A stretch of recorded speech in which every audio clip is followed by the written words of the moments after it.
After months of prayer, preparation, hard goodbyes, and many hours of travel, your short-termer will arrive in your location. They have been planning and dreaming about this for a long time, and this arrival is where the reality of cross-cultural opportunities will come into sharp focus. When your short-termer first arrives, there'll be a lot for them to take in. New sights, new sounds, new smells. How they begin their time on field can have a major impact on the rest of their time.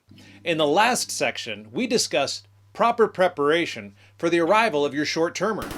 In this section, we'll look at how you can ensure that your short-termer starts their time with you well and begins with the momentum that they will need to carry them through the duration of their placement. Focusing a little more effort and work initially with your short-termer will mean less effort and issues down the road.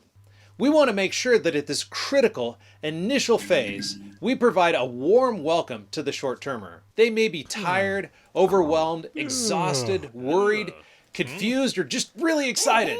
And regardless of their emotional state, we want to be a safe and encouraging place for them. You'll need to work with your regional office to make sure that you have all the details that you'll need to meet up with your short-termer at the appropriate time and place, whether it's at the airport, a guest house, or some other location. Your regional office will work with the mobilizing region and the short-termer to ensure that all the travel arrangements have been made. During this phase of initial meeting and setting up, the short-termer will be learning not only about the area, but also how they'll interact with you as a field facilitator. If they find you warm, welcoming, informative, and prepared, that'll go a long way to establishing a trusting relationship between you and your short-termer. Your reading for this section gave you an overview of the topics that the short-termer will cover in their pre-field orientation. When the short-termer arrives on the field, there should be an additional on-field orientation that re-emphasizes many of these lessons and provides the short-termer with an overview of more targeted information that will be helpful in your regional area. This orientation is the responsibility of the regional office. In some locations, it'll be facilitated by the regional office or your unit leader. At times, the regional office or your unit leader will request the field facilitator to conduct this orientation. If that's the case, they'll provide you with additional information to help you conduct this part of the orientation.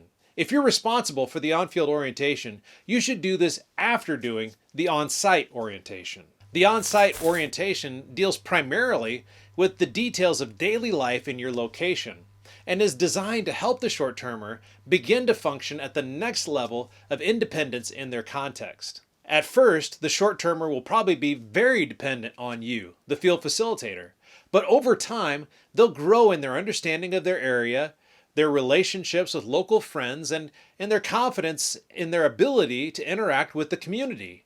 As that growth occurs, they will become more and more independent and less reliant on you. In your reading, you'll find a complete checklist to help you conduct a thorough on-site orientation. While this list may vary from place to place, it's a helpful reference.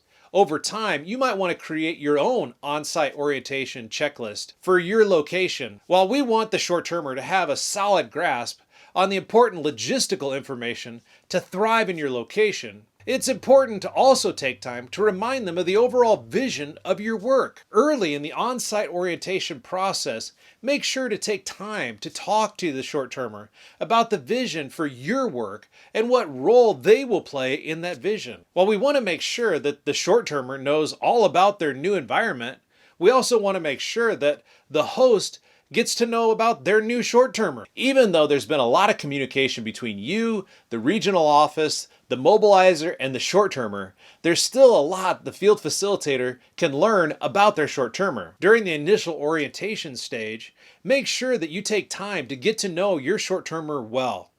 Give them time to talk about any fears or concerns that they may have for their time on the field. Find out if they have any special medical or dietary concerns that weren't covered in the information that you received. I'm confident that if you take the time to invest in your short-termer early on in their time with you, they will be able to begin to feel at home sooner and will bring more help to you and your work over the course of their time on the field. In the next lesson, we'll talk more about how you can help your short-termer move from just getting settled in to being fully engaged in the work, and how you can help keep them on track for the duration of their time with you.